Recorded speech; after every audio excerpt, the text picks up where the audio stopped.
আসসালামু আলাইকুম। এই ক্যানভাসটা কিভাবে তৈরি করলাম তা নিয়ে থাকছে আজকের ভিডিওটা। তো এখানে আমি এই ক্যানভাসটা বানানোর জন্য নিয়েছি কিছু কাগজ আর একটা ককশিট। ককশিটটাকে ওই কাগজের মাপ অনুযায়ী কেটে নিব।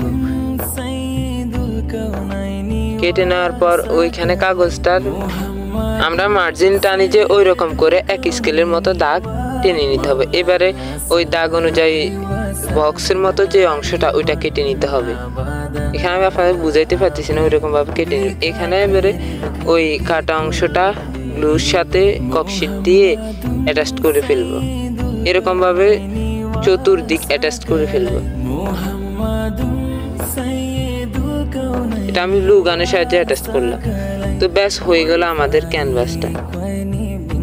So final look. তো কেমন হয়েছে জানাবেন। আর এটাতে আর্ট করা এবং কি কালার করা দুটোই অনেক সুন্দরভাবে স্মুথি ভাবে করা যায়। আপনারা চাইলে ট্রাই করতে পারেন।